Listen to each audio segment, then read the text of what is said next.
Welcome friends to my quick unboxing and review of the Aoostar. Tired of using technology. So, I wound up buying this unit. Why? Because I paid my own money for it, so I appreciate the thumbs up, subscribes, and using my affiliate link to buy anything on Amazon, including this computer if you were looking into it anyway.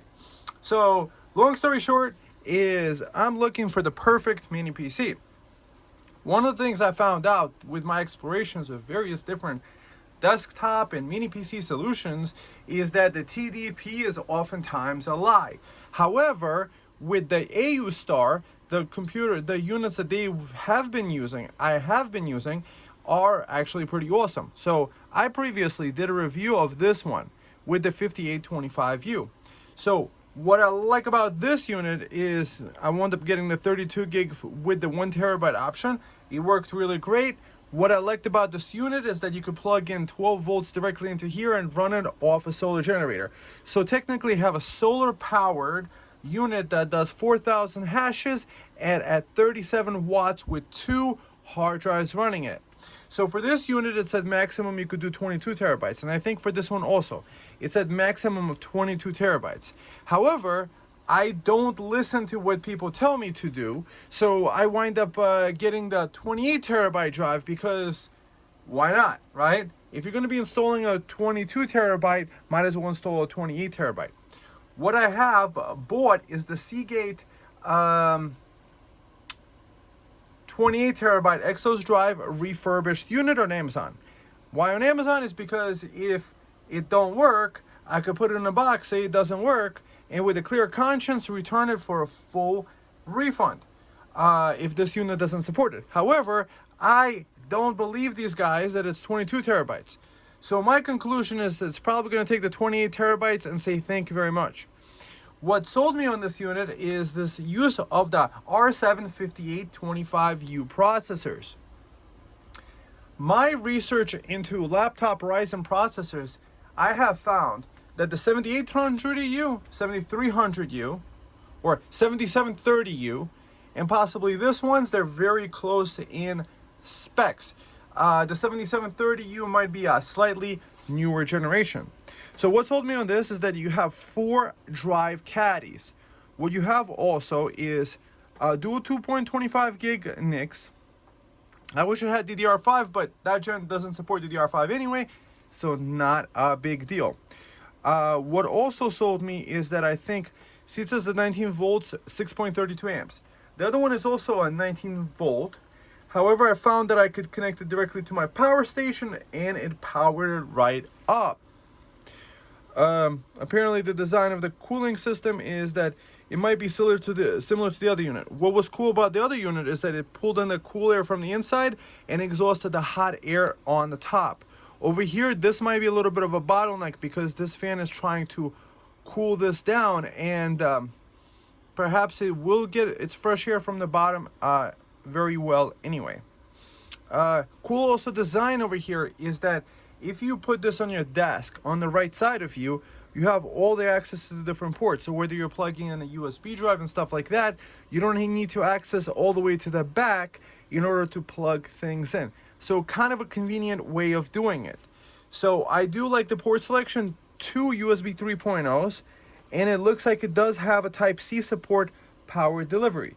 So we're gonna see Type-C will PD will it support power delivery on the Type-C? Chances are it will.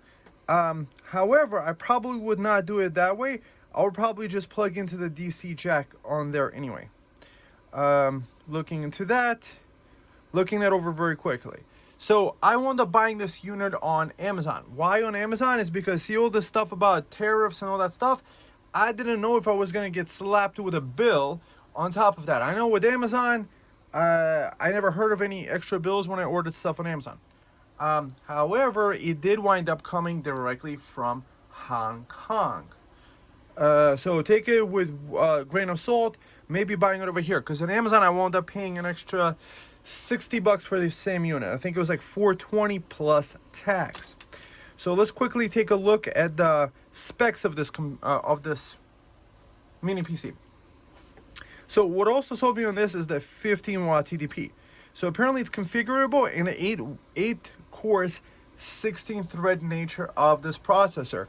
So what I like about these guys, Aoostar, is I think that what they're doing is they're taking all the PCIe lanes and trying to maximize maximum use out of them. Because I think it has 2 PCIe slots, and you see over here, something. Okay, so TDP 15 watts. Apparently the processor is decently new. It's on the 7 nanometer node. Not a big deal. The 7730U is also on the 7 nanometer. For me, what sold me also is that it came out January 6, 2022. So yes, it's a 3-year-old processor, but nothing better has come out in the low power version. You know, there's the 7940HS that came out since then. There's the 8840HS, 8845HS, and things like that. But those processors are not 15 watt TDP, and this one is. So we have to also take the 15 watt TDP as a grain of salt.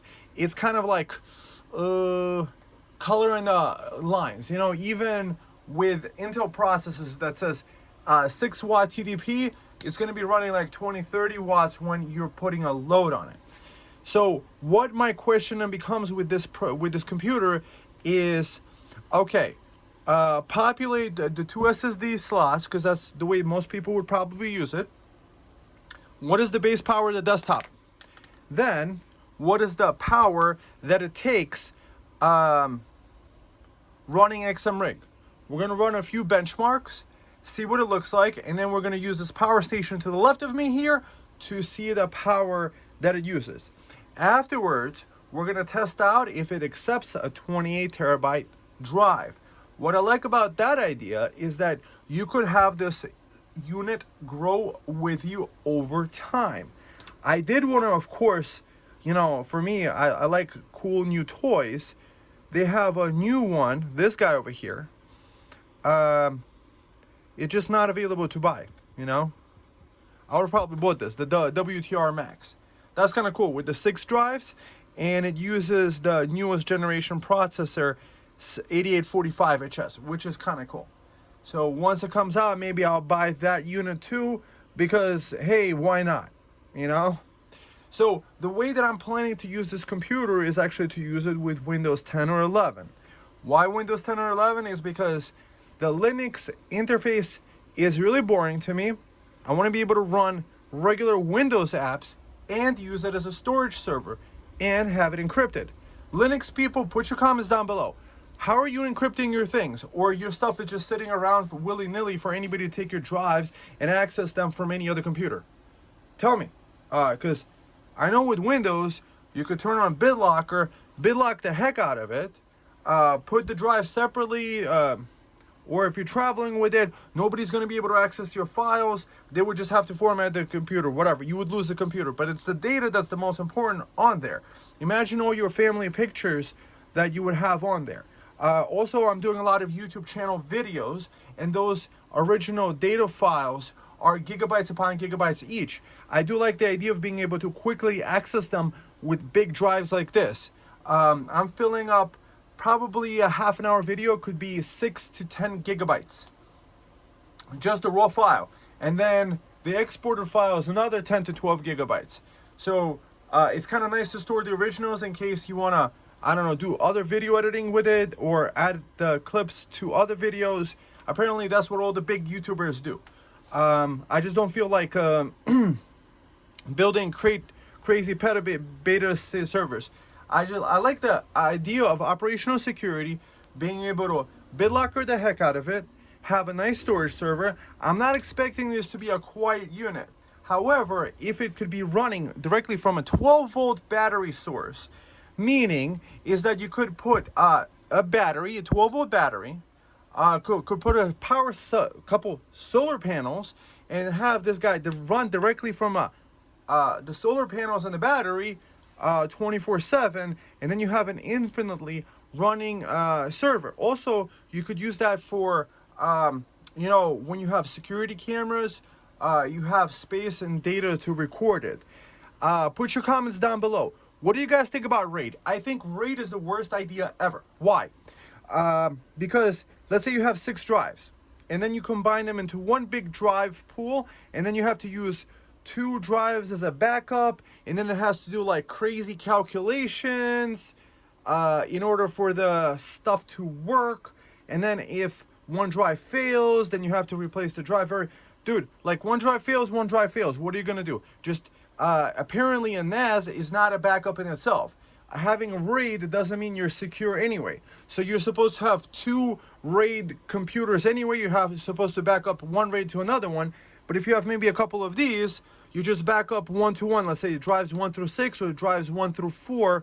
Like on this one, it drives 1 through 4, back up to another WTR, and then you're good. And then maybe have them on a tailnet and have automatically back up between each other across time and space into infinite universes to keep all your data safe across the different dimensions. I just think this computer is pretty cool. If you're excited about the unboxing, finally getting to it, put your comments down below, thumb up, subscribe, and let's get ready to unbox. Okay, so here's the manual. Blah blah blah, blah blah blah, blah blah blah. So you take off the bottom cover. I'm just gonna show you the accessories with it that come with it. It's a power brick, 19 volts, 6.32 amps, 120 watts. Fantastic.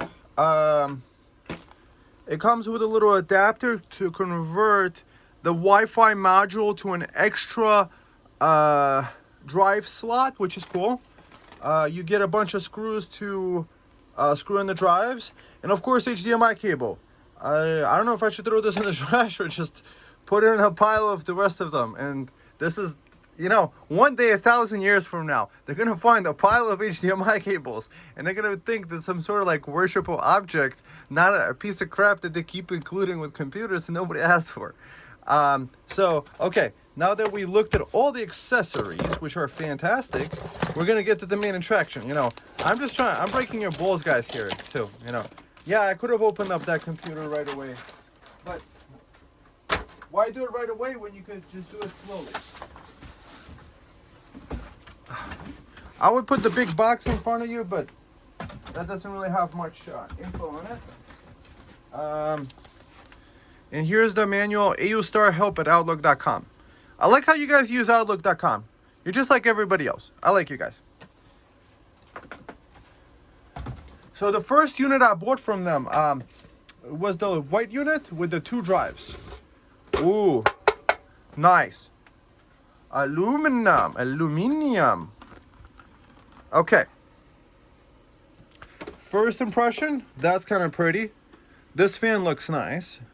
Already I'm thinking of putting a Noctua fan here, of course, because, you know, if you're not putting Noctua fans everywhere, you're not a computer enthusiast. Designed by Tianbei. Good job, Tianbei. So this is a plastic thing. Somehow this guy... Oh, the power button doesn't get automatically pressed, so that's kind of cool. So that's the power button. You could cover it up. This guy just takes off. It looks like this might be magnets. Caddies pull out. So these guys do screw in. They have for 2.5 drive things too. That's kind of cool. Put the Tianbei thing here. Okay. Simple enough. So I guess you guys get to see this guy over here. So all those things, you guys get to see my serial number, which I don't know, is probably the best of idea or not. It's my problem, you know, the whole world now sees where my drive is.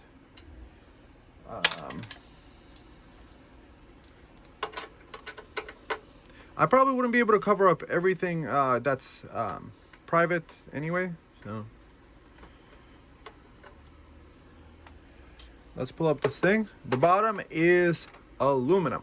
So first impression, I am very much impressed of having an all aluminum chassis on the all around, which is really, really nice.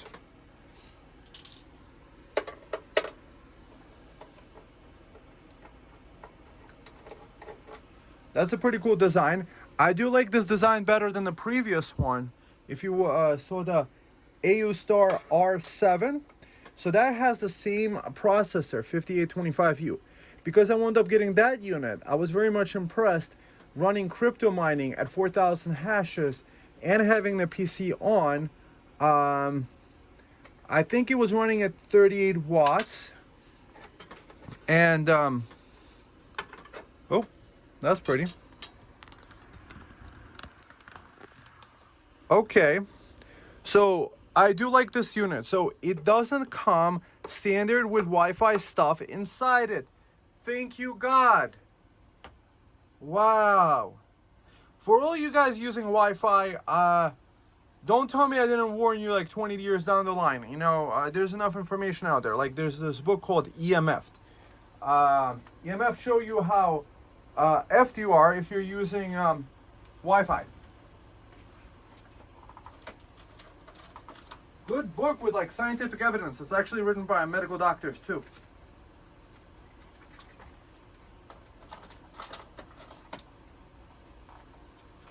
So we're gonna put 32 gig of RAM here because I have a choice to put 16 gig. Of course, we're gonna use the premium memory. You know, if you put a sticker called premium on it, then you could learn new things. So what's on the menu today?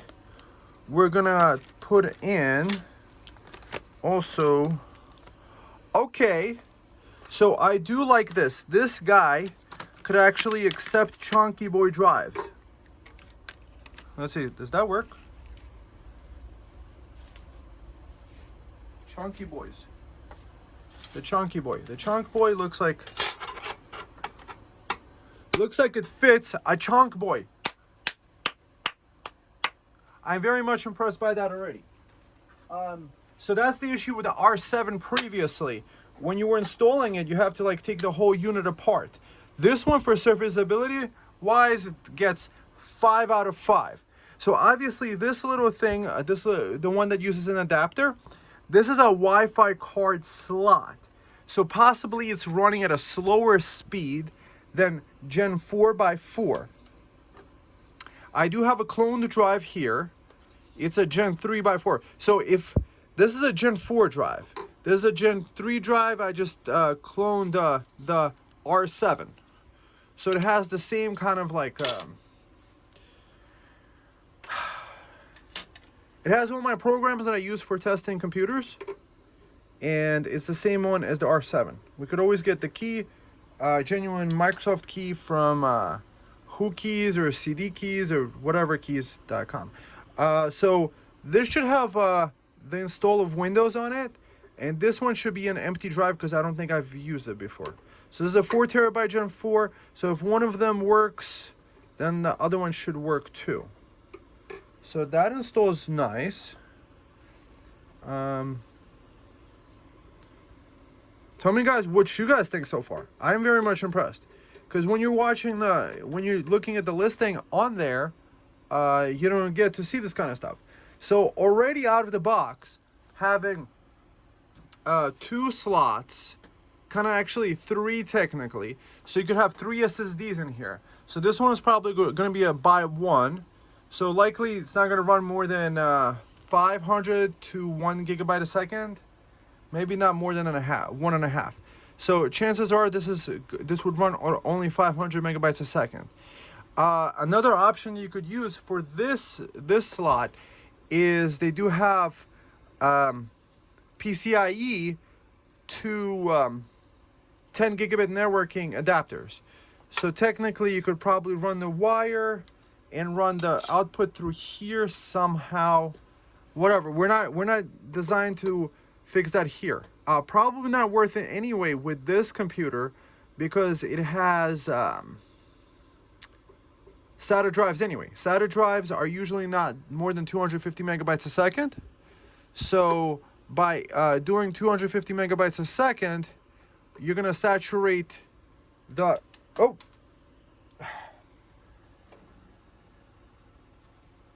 you're going to saturate the connection anyway with the SATA drives in here. Obviously not the ones of the NVMe drives that are inside. So our goal is to find out what speeds are these guys. And let's see. I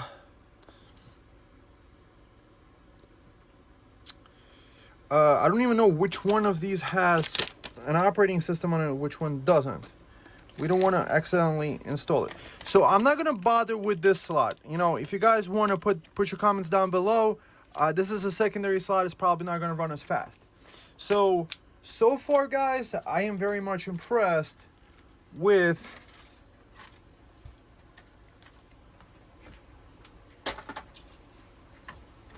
the orientation of this computer, having space for big chunky boy drives. So let's see. Would it be able to even fit an Aoostar? So this is the chunkiest boy of the chunkiest boys I have. This guy. I think it could fit. I think it could. So this is a Gen 4 drive. I might install it into here. I mean, I gotta use this somewhere, because this with the heatsink. This is a pure copper heatsink, Gigabyte edition. Fantastic drive. Anyways, let's just get some memory in there and then boot it up. So if it says it can do power delivery, I'm not even gonna test it. Or if you guys want, what I'll first do is we'll run it from, turn it on. Will it actually run from power delivery? First test is gonna be that. Okay, guys, you might be interested. Can it power delivery off the thing? Sure, probably could. Let's see. With the R7, I did have issues of it crashing with the power delivery, it depending on where I used the brick. So, not all 100-watt power supplies actually would work with it. So, we're installing 32 gigs of RAM.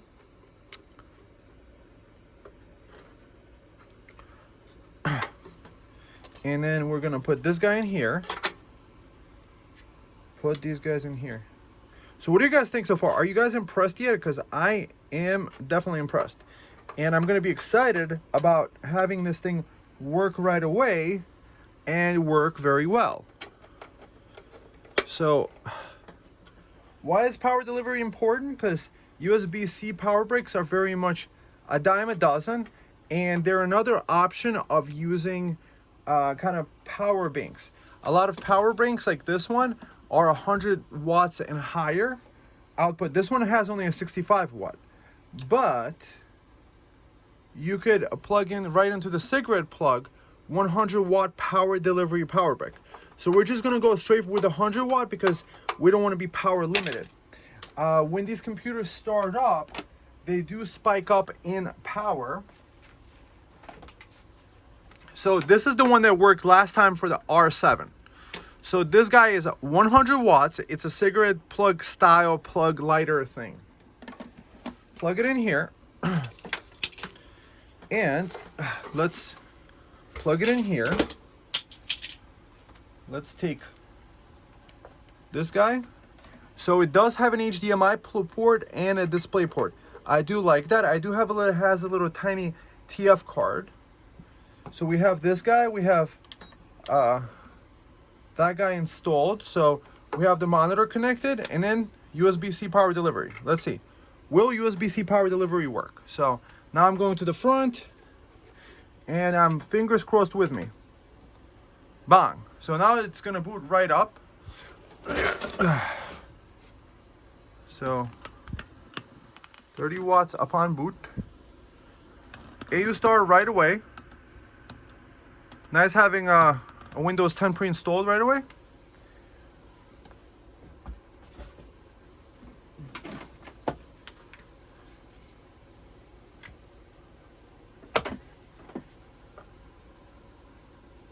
Is that even working?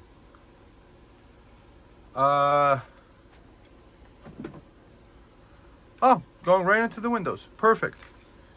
So there is a program right from Microsoft. It's called Auto Logon. So it saves time by automatically having the password and username automatically log in. So, because we use the R7,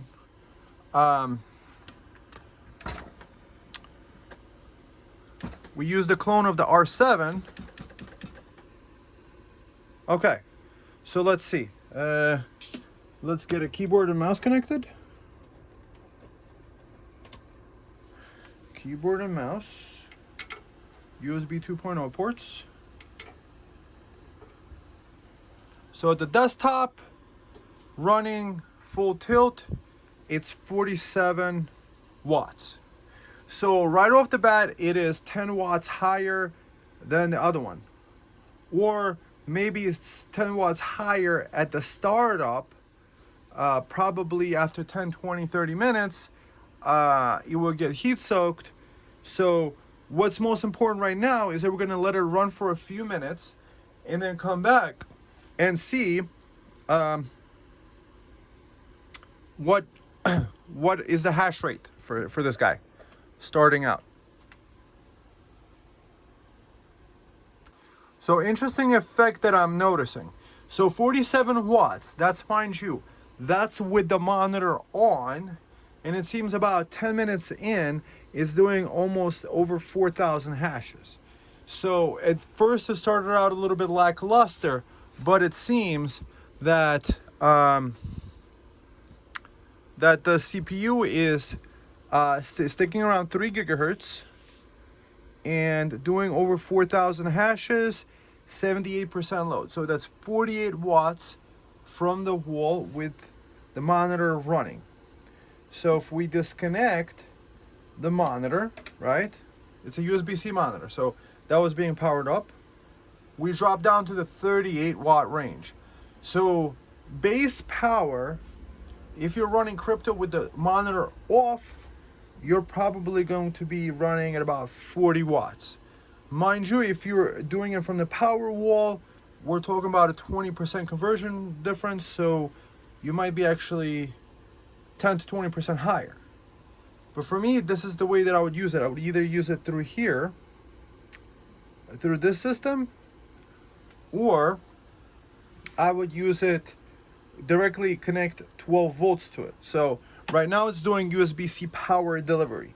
So we know that power delivery works, which is good. So here you could plug in solar panels. This bank has only a maximum of 80 watts input. I do have a power bank that could do up to 200 watts input. And you could also connect a battery to it, so technically you could run this forever. You just have to do a power calculation. So long story short is that we know it's 4400 at about 40 watts. Probably 5-10 watts higher. We don't have our drive in there yet. So the other one, it does about, like, I think 38 to 40 watts with 2 drives in there, the R7. 224 terabytes. I think they keep spinning all the time. Whatever Windows setting that I did, I let it to turn off the drives, but I don't think it does. So it's already a slightly higher overhead. And then we can expect that each drive is going to be about 5 watts higher. So I'm going to write this down. Okay.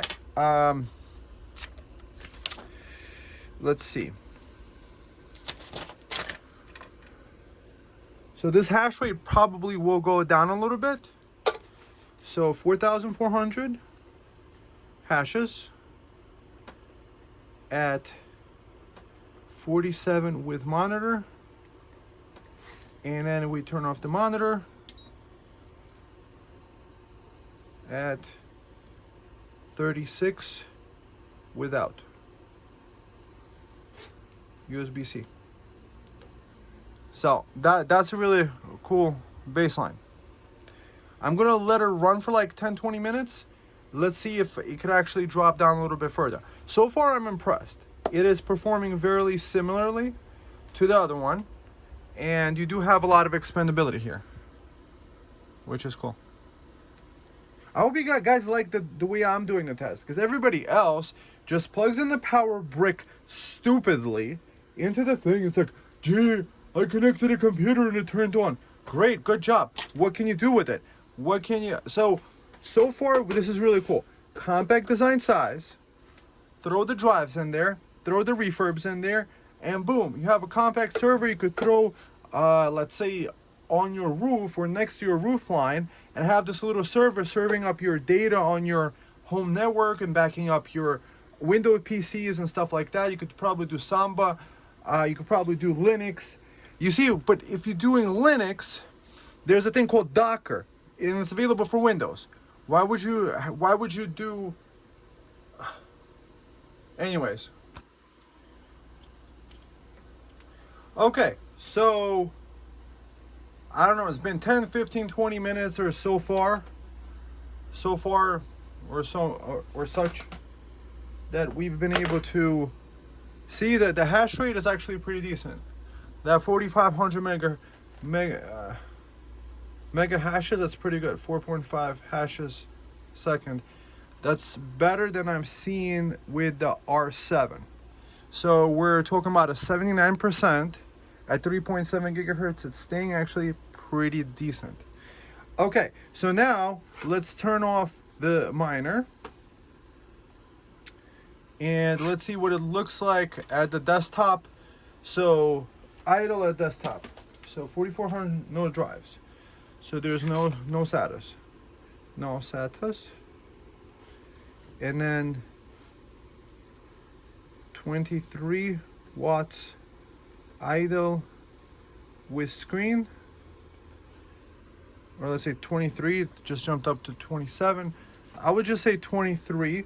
Then we turn off the monitor, and we're actually getting 14 watts idle off screen. Okay. So 13, even as low as 13. So if you want your computer to be running the most efficiently, you want to be running it off DC, either USB-C or directly from the 12 volt of the plug directly into there. So it looks like now it's 15. So about 13 watts idle, 14 watt idle. So that's the important, no SATAs. So without screen. So usually if you would have it idle, you might have this in a closet in a screen somewhere. So we're having a 14 watt baseline over here. So 14 watts, and you multiply that by 24 hours a day, you would need probably 400 watts in a day in order to keep it powered up. So 100 AH 12 volt is 1280 kilowatt hours. Could do this at idle for 3 days. So that's no SATAs. You could literally have a server running off without a solar panel. Next, what we're gonna try to do is I'm gonna shut this computer down, and we're gonna do the test with 12 volt power brick. Here's what I did. I took a cigarette lighter plug. You got to make sure you test the polarity. And I installed Anderson connectors. I have a whole video about connecting it. And on this end, here's a 15 amp fuse. This is the same ones they have on a car. And this is Tesa automotive tape. This is a power meter.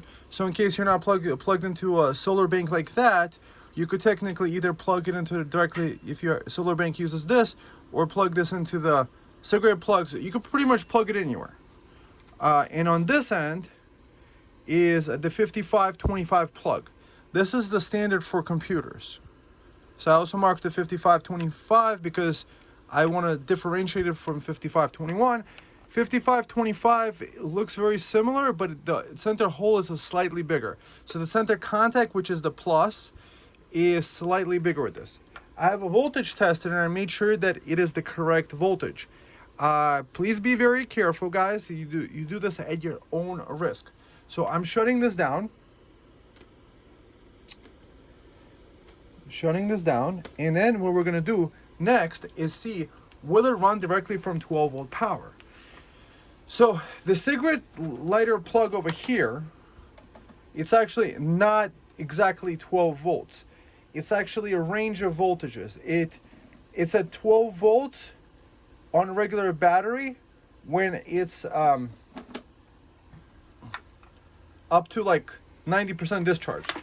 So if it's like 5% left or 10% left, it's at 12 volts, or if you're using a big drain on the battery. So I'm just going to plug this into the cigarette port. So the cigarette lighter ports usually are what's called regulated. What it means is that it stays the same voltage the entire time that it is on. You see? The voltage that this has is actually 12.76 volts. Okay, great. Now we're gonna see, will it work? So the power brick, remember we saw in the beginning it's a 19 volt power brick. Will it work with a 12 volt power supply? Let's see, can we do it lower, higher? How can we get a better angle? Boom. That's a headphone. Plug it into here. 12.70. And does it turn on right away? I don't know. No, it doesn't turn on right away. You have to press the power button. So it does run directly from 12 volts. And you see the wattage is very similar. See, it says 30 watts here, 35 here. It does jump around more on this one. See, it says 24 watts, 24, 28, 31.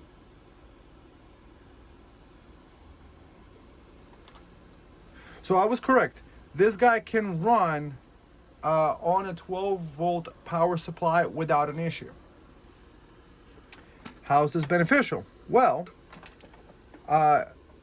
if you're creating solar power systems, it's easier to buy a Victron controller, a charge controller. Solar panel, it outputs a certain voltage. It could be 19, 20 volts, 30 volts, 40 volts, depending on how you set it up. If you put too high of a voltage to this guy, it's going to burn out. So the same way with this guy. If you put more than 24 volts to charge it, this the circuitry will burn out. But you can plug in anywhere between 12 and 24 volts into this, and then it will magically charge it up to 80 watts, picking the best charge rate at that higher voltage, let's say. So it looks like we're getting a little bit of a discrepancy here. That's why I also put this here to see what voltages do we have here. Maybe the other one has 38. Oh, here I think we're measuring just the computer, because this is a computer directly. Over here we're seeing the computer with the monitor turned on. So the monitor is 5-6 watts. So it's doing actually 4,300 at a lower hash rate. Notice actually, we were doing 47 with the monitor. So when we were doing the power delivery, we were actually 6 watts higher with the monitor. But basically just the computer by itself without the monitor is at about 36. Okay, so no SATAs. This is USB-C. USB-C. Now we're gonna do no SATA. We're gonna do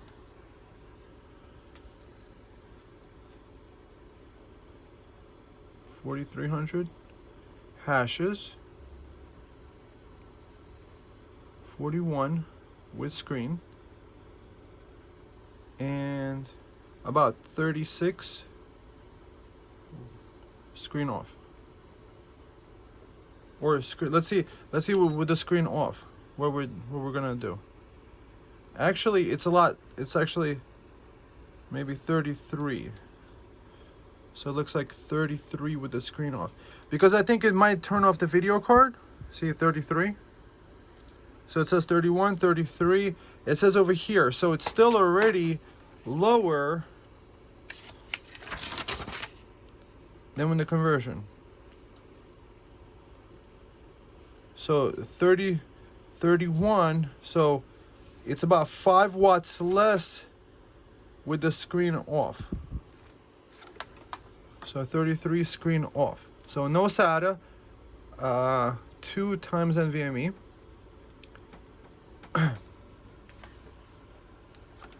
So 33, and we got 30 there. Let's just take the higher number. Okay. Oh, meanwhile, it could actually have been like 35, 36 over here, or maybe 37, 38, because it seems like this number is a few watts lower than that. Maybe it doesn't register every single watt. Okay, so we have that.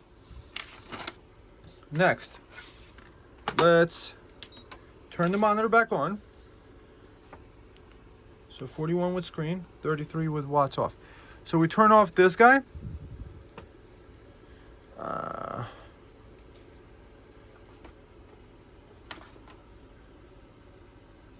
Wow.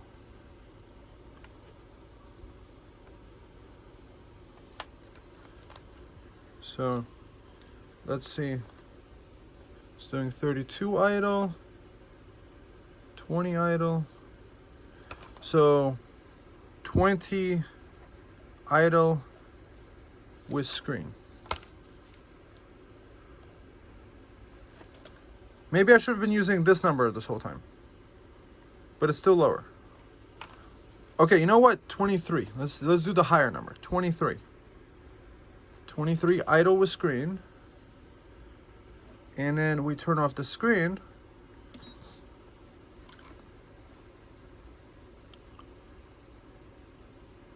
So it's 12 idle. So idle at the desktop. Wow, 12 idle with off screen. Huh, now it's 13. Okay. 12 to 13 watts. And it looks like it's dropping down to 11. And over here, it's jumping all over the place. 13, 14. Maybe this one's more accurate, or maybe that guy's more accurate. But we have basically a difference of margin of a couple watts. So we do have a little bit of reduction in power. 14 watts down to 13 watts. Mind you, over a 24-hour period, it might be like 1 or 2 watts, but you multiply 1 watt by 24 hours a day, that's 24 hours in a day. So if it's a really crappy solar panel, you could actually be getting much lower.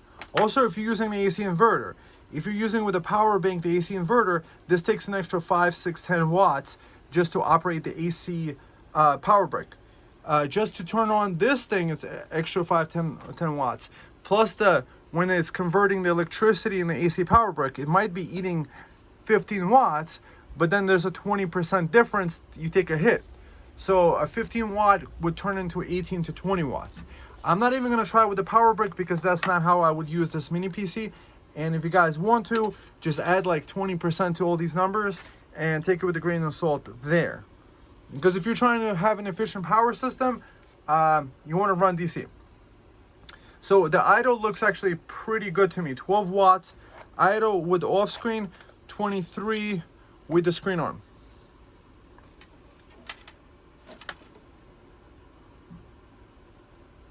Yep, 23 with the screen on. So either the screen takes 5, 6 watts or 10 watts. Okay, so next what we're gonna do is we're going to run Crystal Disk Mark. And then do a couple of these. We're gonna do C, start, and then we're going to do, what? What are these? Oh, is that not even? Okay, format. I don't think that 4 terabyte is actually initialized. So it's a Gen 3x4. And then this guy, new simple volume, bang, bang, bang, bang, bang. Close this guy down. And that's a D now. Okay. Stupid things. Okay. Close this down. Crystal disk mark.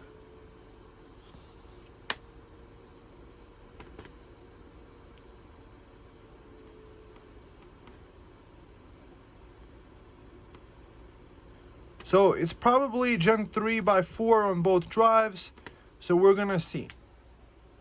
Both drives are pretty decent. Both are Samsung. The first one, the 1 gigabyte first one, is a Samsung, and both are Samsung. So the newer one, the newest generation, you don't have to use it. You could probably put in your Gen 3 drive in there without an issue. So doing the test is doing 43 watts. 43 watts HDD test with screen. Obviously we have a screen on. And the screen would be a different thing. Power efficiency wise, that's pretty cool. So I'm gonna come back when this is done, so this way we know the exact scores. So we know both are Gen 3 by 4s. These are the speeds that you could expect. Okay, friends, so here are the numbers for the two drives. So we do have Gen 3 by 4 lanes. If it would have been Gen 4, it would have been probably twice as fast on the things. So we tested out both with the Gen 3 and a Gen 4 drive, and it looks like the only difference is on the Gen 4. This guy is a little bit faster. Random 4K. So next I'm gonna turn on Heaven benchmark, and then we'll go from there. So it's doing about 41 watts with the screen on. Running the Heaven benchmark, we got 23 frames per second in the corner. Now it's up to 35. So I'm gonna let that benchmark run through, and then we're gonna look at the averages this benchmark produces. So overall, I do like this number. I mean, a full computer, it's definitely using laptop amounts of power, definitely sipping it. So that's the score. Average is 30.9. We're doing it at Ultra 1920 by 1080. Minimum is 19. Max is at 57.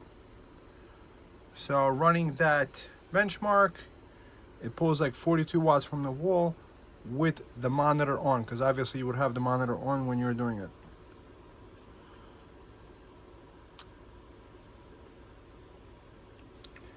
Next, let's do some other tests. So now we're gonna run the benchmark of a Furmark. I didn't wind up doing the update. I mean, I just really don't care enough. Let's do the update. Let's do the running of this benchmark at the 1080 max graphics, and then come back for. This is not actually the highest level graphics. It's Vega 8 graphics. So overall, I do like these low numbers though. So that's the Furmark score. Nothing to write home about, but it did pass it, and it did get 891 points. Let's see what the submit does. So at full tilt with the screen on, running the thing. Submit OK. Open this up.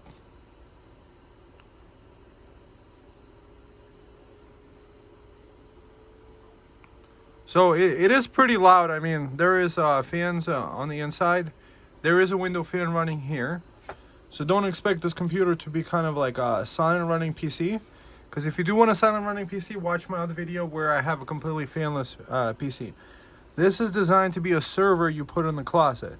The fan on the back blows really hard. So I think it does do some really decent airflow. So the back fan is actually an exhaust fan. Perhaps maybe it's sucking the air in on the inside or from the sides or whatever. It is doing a pretty good job. It looks like it lowered it down to 35 watts. Let's see, what else? What other tests can we put it through? CPU ID. Let's see what's going on here. Oh man, all these stupid freaking... I don't care. Okay, so CPU ID. Let's see.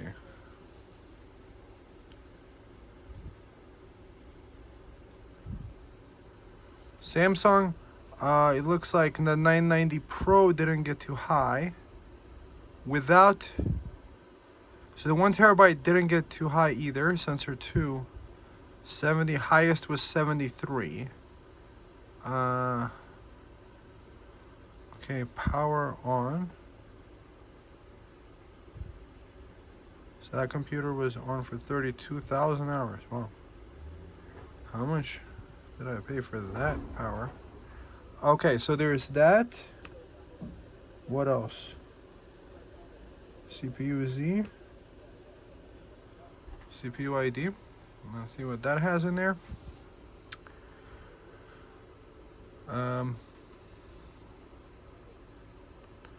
So let's see. Max TDP 15 watts. 5825U. That's the main board. Looks like a custom board. Manufacturer is Tianbei. That's interesting. They put the guy's name. I would love to meet this guy. This sounds like a nice guy to meet. SPDs. So it just measures the stuff. Okay. Graphics. AMD Radeon graphics, 400 megahertz. Let's do a quick bench CPU.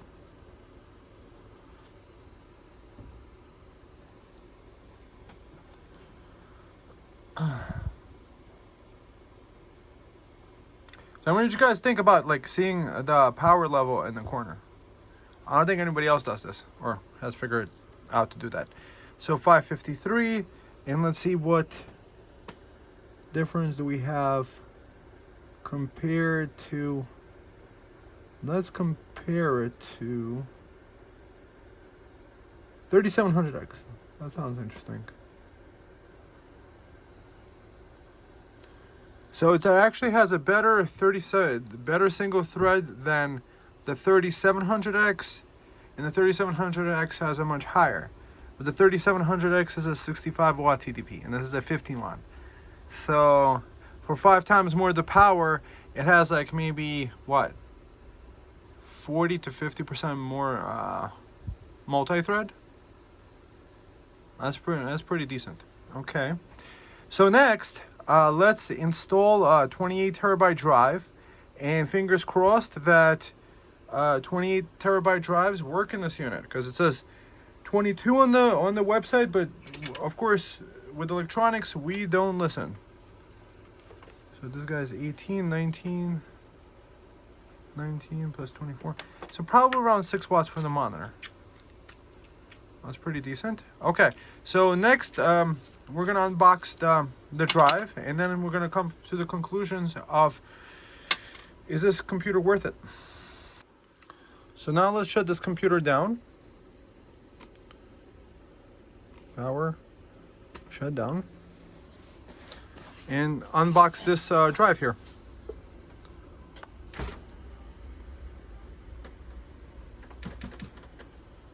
Okay.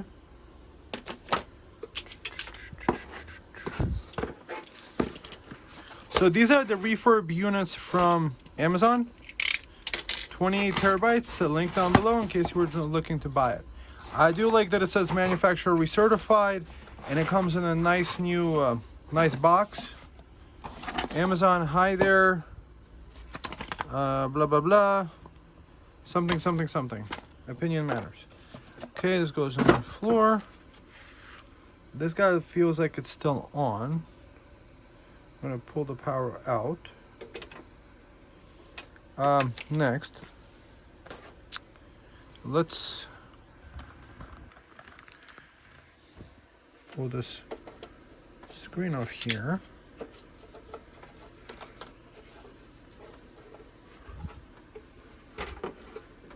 This guy pulls like this. Bang, presses here. And this is where we install the drive.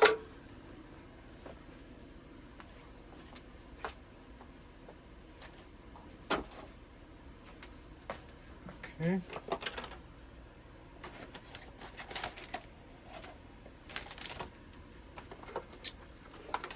Okay.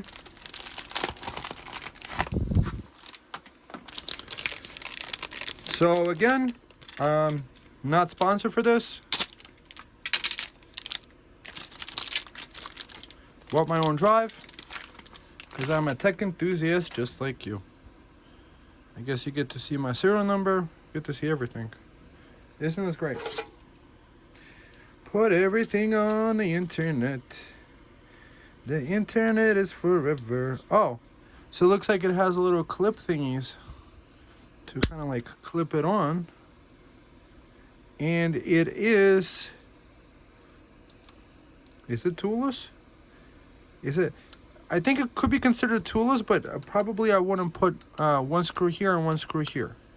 But otherwise, I would say it's at least semi-toolless. Designed by AMD. So I'm going to use some screws that they gave us here. And it came with a couple stickers. Ah. Interesting. Yeah. Nobody really cares, right? Let's see. Are these even the same screws as on the side? We shall see. Will these screws work here, or do I need to open up like my screw kit?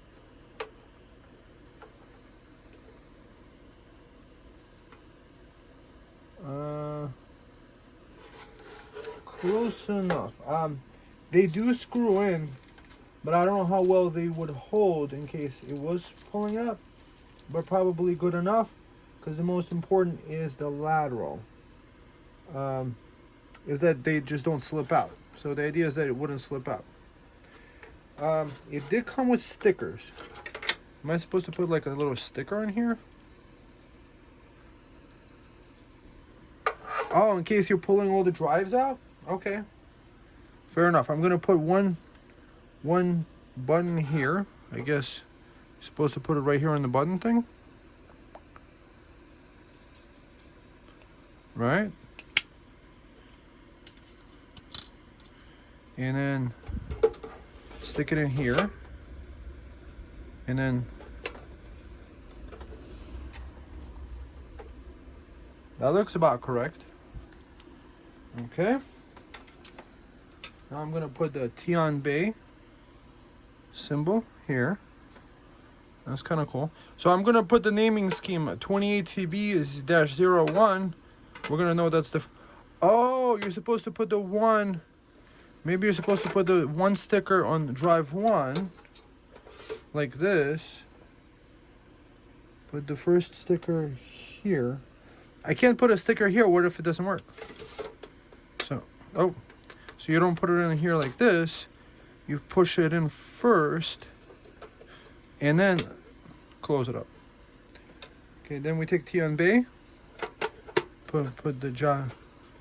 I gotta say, I do like this guy. Got a feeling if I sat down with him and I told him what I ordered in a server, check it out, TAMD. You're probably watching this because you're probably like, oh, I made a nice computer. Hopefully somebody appreciates me. Long story short, TAMD is making the first solar-powered server. Like, have the idea, hey, this guy works off 12 volt. You could tell people, you could let people know that. Because it's the higher voltage that matters. It's not the lower voltage. So that it works. Okay. So next we're gonna see how much power it takes at the desktop, or we'll just let it boot up.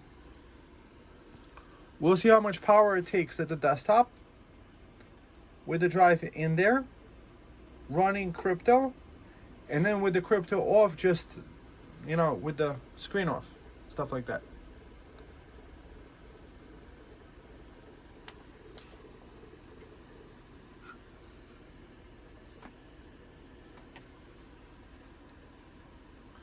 Looks like it's taking a little while. It looks like this screen went up from whatever 37 to like 52.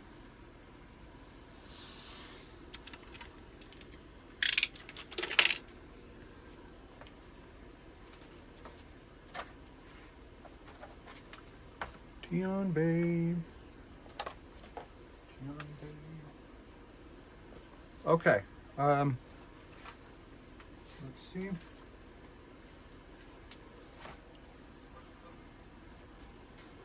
Okay, it's disconnected.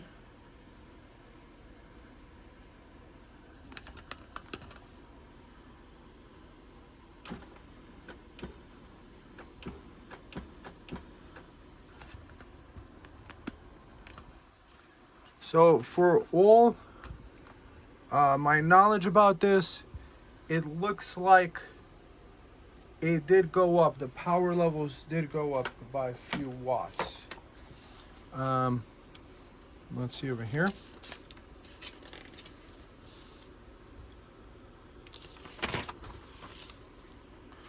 So we started with no SATA and then with the SATA.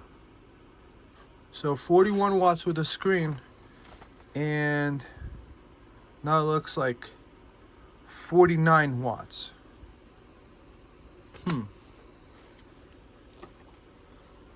And we don't have the screen, so maybe like 50 watts.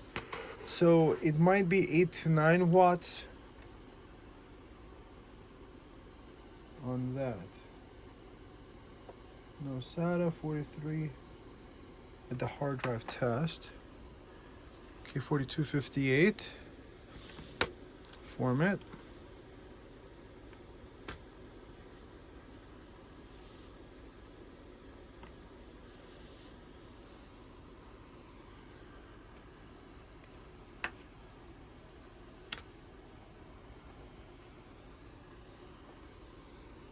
So GPT.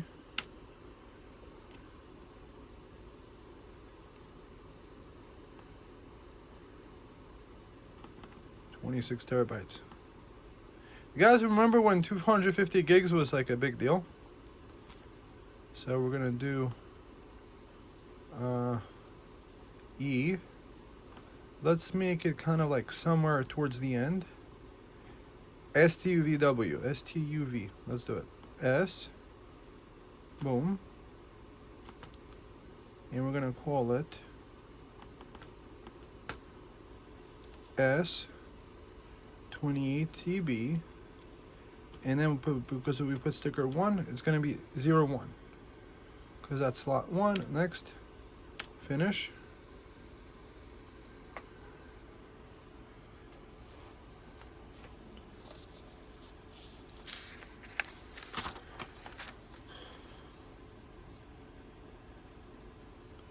So it does look like it is a much. It does look like it did go up by about 10 watts for the drive. I don't know if you guys were looking at the watt levels for this.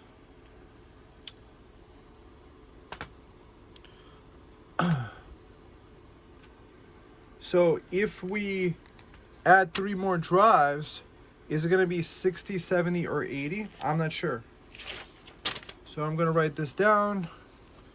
So 12 volts, 1 28 TB drive, 2 NVMEs, 4,300 hashes. 4,300 hashes, and that's 51 watts. So that's with screen. So if we turn the screen off, 10 watts less? Really?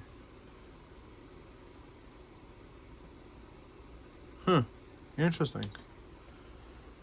So 40, screen off.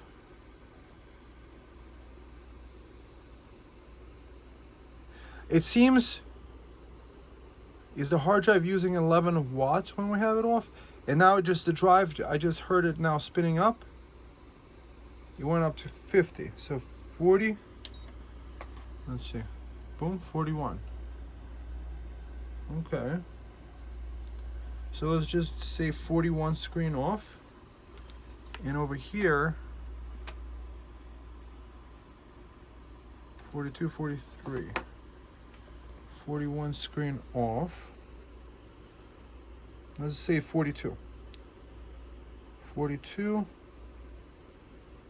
43 hashes. Screen off. Okay. So from the previous page, 42. So it goes to 51 watts. 33 with the screen off. So it looks like this hard drive is about 9 watts. So expect that drive to run you about 9 watts an hour. There's probably some Windows setting to turn off the drive. So if we calculate 4 drives that are in there, 9 times 4 is going to be 36. So it would be technically 36 probably. So it's like, it looks like 40 watts, 42 with the screen off. So that's with 1 drive. I'm not going to put any more drives for now, because then this would be, and plus it would get expensive really quick, getting 3 more 28 terabyte drives. I mean, I could probably go find other ones, but they're being used in other places. So about 40 watts with the screen off, running 4300 hashes. Okay. Next, let's see what it is like. Turn off the hashing thing. Turn this off.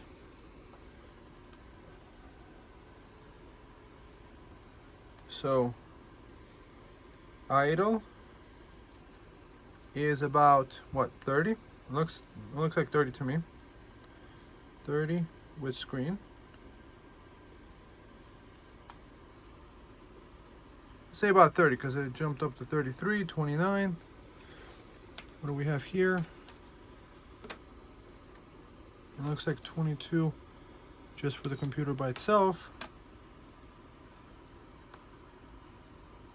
And it looks like it does go down.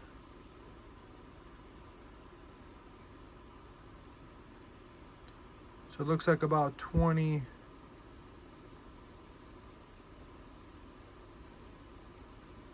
I would say 20 idle.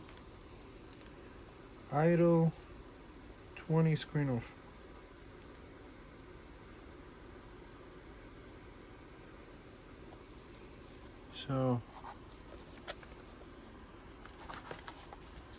So looks like the drive added. So it looks like 12 went to 20. So expect about 8 to 9 watts per drive. So we got 23 idle screen, 12 idle. Bang.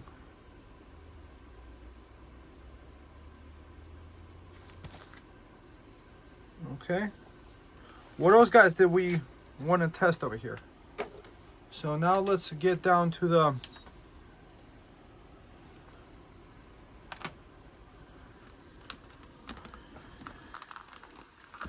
okay, friends. So now now that we've done the testing, what are my conclusions? It's 8 watts per drive per SATA, maybe to 9 watts. These look like the idles. And perhaps if you use SATA SSDs, you would have lower. You could go as low as 12 idle with the screen off. So this is definitely a very power efficient computer, having a 2.5 gig NIC in there and being able to be accessed at any time as a server at as low as 12 watts or as low as 20 watts with 128 terabyte drive. Ideally, you just populate it with all 28 terabyte drives, because I think that's as high as they make them. Maybe they make them higher. I just think since you're going to be idling anyway, and you're going to be spending the wattage on it, it's not a noiseless PC by any stretch of imagination.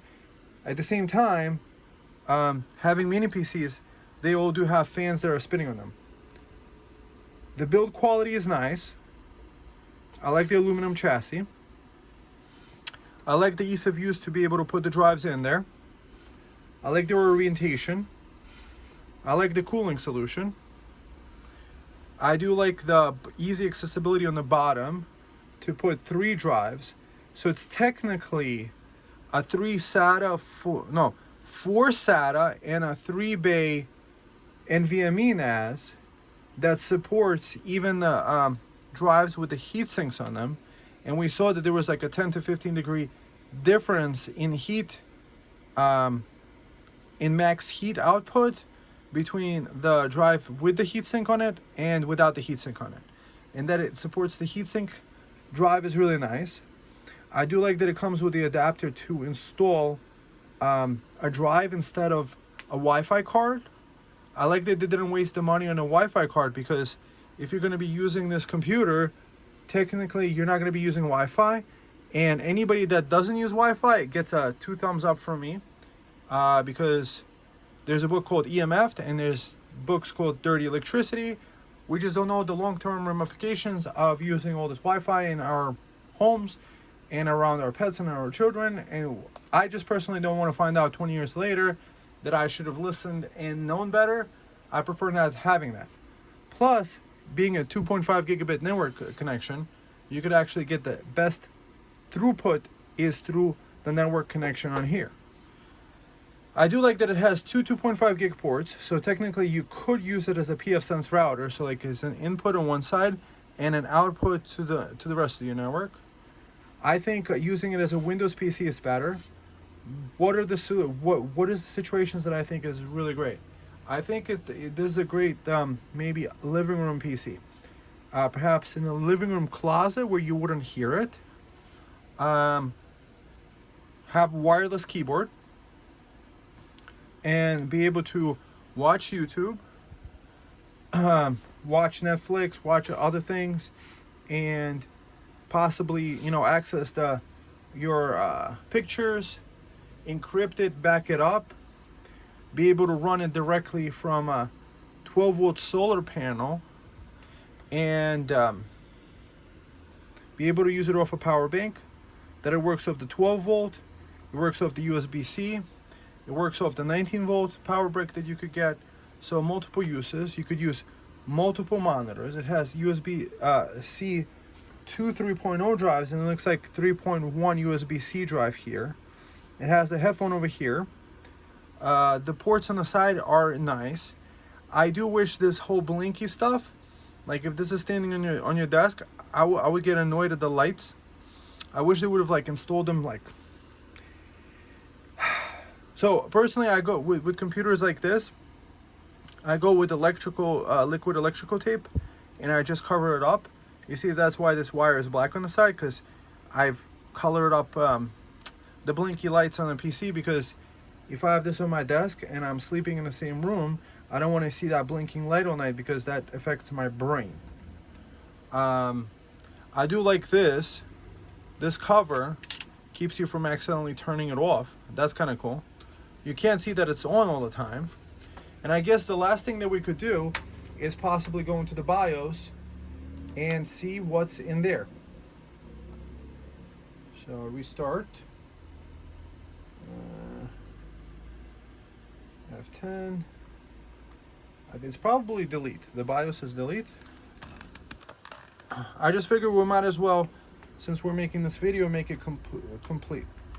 And put your comments down below. What would you guys like to see? That you think that I should. That was really nice. They do get a plus from me, because what's that thing called? topped in mini PCs. I've gotten mini PCs where it actually wouldn't let me get into the BIOS. So it's 45 watts at the BIOS. So trusted computing. So we got the trusted computing. We got that enabled. We got the power configuration. Suspend to ROM. AC failure. On AC failure, you could do always on. So this is kind of cool. So you could have it set up that even when your battery runs out from your solar panels, you could have your server boot right on as soon as there's electricity to come on. Resume on LAN, wake by RTC. I don't know what that means. Let's do the always on thing. That's really cool. That's especially good if you're doing crypto mining. You want it automatically to boot up. Very easy to switch the boot options. Boot select. We could do either UEFI. We could do boot lock num on quiet boot. Is there anything else here? So we got Intel NVMe configuration. Bang. Onboard PCIe port. PXE room. ASPM mode. I don't know what this stuff means. We got USB configuration. Legacy support. USB transfer. PCIe subsystem settings. Above 4G decoding. Resizable bar. Auto. I don't even know what to do there. DMA. PCI Express settings. Maximum payload. So I don't see CPU configuration, PPC adjustment, P state. Guys, tell me if the P states has something to do with their speed. SVM looks like virtualization, yes. Page protection, PSS support. I don't know what the PPC adjustments. Node 0 information. So CPU ID. Okay. PCI subsystem. AMD CBS. CPU common settings. Global C-state control.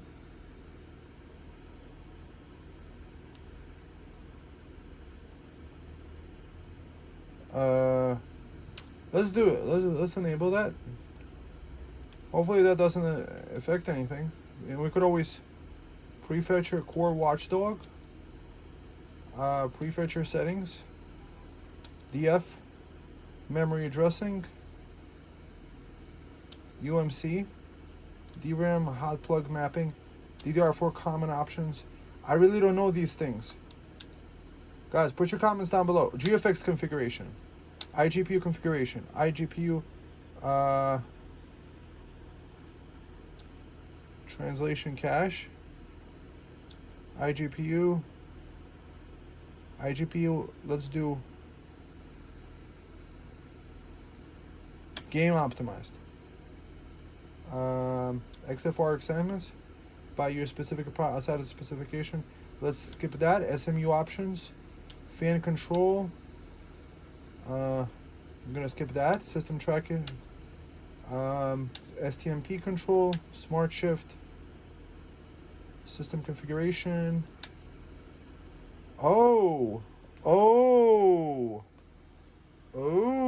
Optio. So system SMU common options. We could lower it down to 10 watts. What?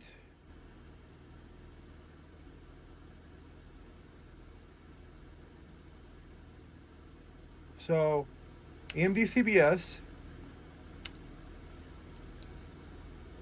What was it? UMC? NVDIM? No. CPU common options. Prefetcher. NBIO common options.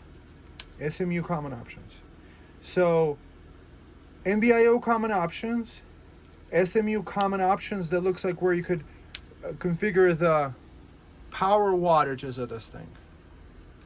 I'm kind of interested, what would it do at the 10 watt? Can we run it at the 10 watt and get even a better output with this computer? I know I'm kind of making it a little bit long here, but that's kind of interesting to me. Can we run it at the 10 watts?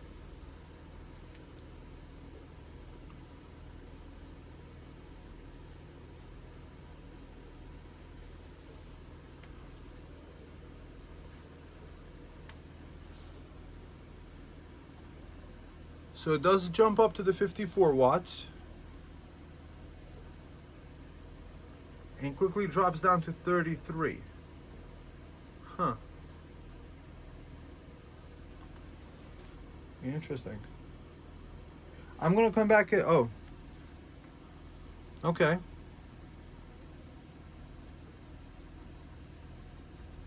Looks like even though we did the 10 watts difference, it looks like this Monero mining is about the same. Turn off the screen. So with the screen off, yep, 41, 42. So changing it to the 10 watts really doesn't make a difference.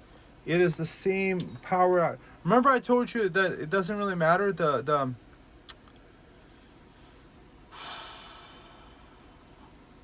and then the last question is, let's just wait for the for the hash rate. What hash rate is it going to give us? Did the 10 watt actually lower the hash rate? So it's kind of interesting that you could raise up that limit to even 54 watts. It's probably up to a boost. So it looks like the hash rate didn't get affected. I think that 10 watt processor stuff really doesn't make a difference. It looks like it's the same thing. We did switch it around. Okay, so what have we learned, guys? We have learned that this is a very decent computer. Consider the options. If you were getting a QNAP or anything like that, maybe the benefit that you would get with those would be 10 gigabit networking. But having a full Windows operating system, that's kind of nice. Like as a Windows Theater PC, as a PC that runs off 12 volt electricity, that runs off a solar panel that could be turned off. Oh, and last, let's see if it actually, is that a good idea to do that? Let's just turn it off. Let's just shut it down. Let's not pull out the cord, because it does have a spinning drive in there. That makes me kind of like a little bit cringe to disconnect it. So last thing, I want to see if we can unplug this wire over here, right? So it's supposed to be off, right? Supposedly it's off.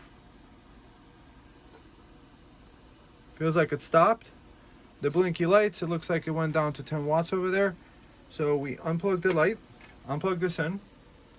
So in the situation where you had a solar panel, the batteries ran out, the server is down. You're away from home. So sun comes back up, gives it at least a 15 watts power, and now this computer turns right on by itself. Yes, it has the great setting that could be used as a server.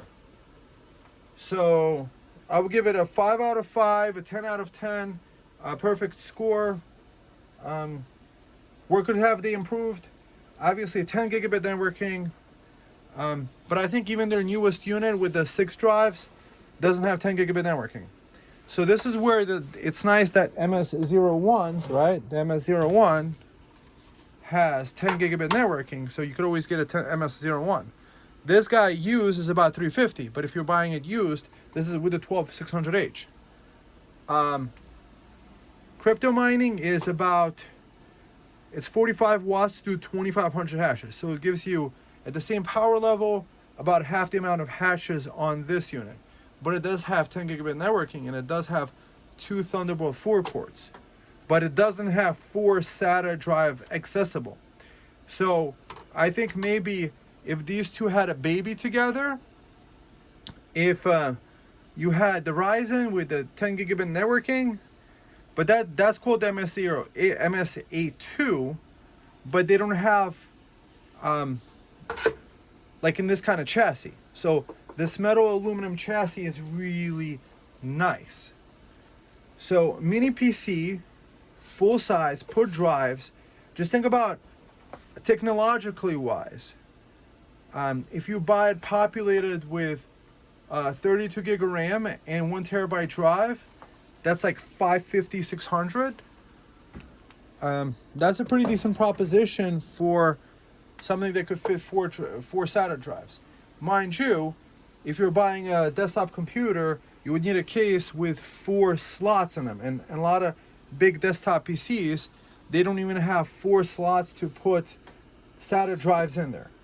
Never mind you, would they run directly from 12 volt electricity from a power bank? From a simple power bank that has a little cigarette plug.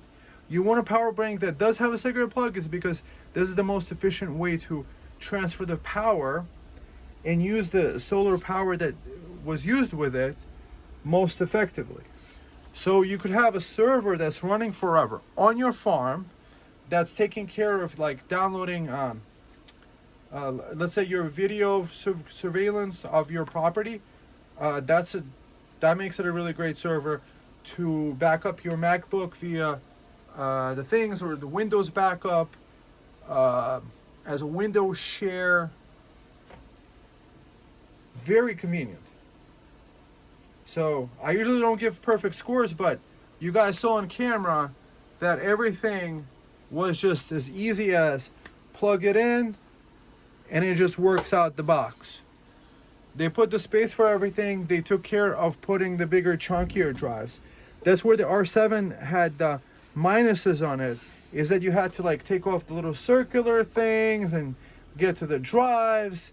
You had to like take off all the screws. Here you take the screws on the bottom and you don't have to touch any other things.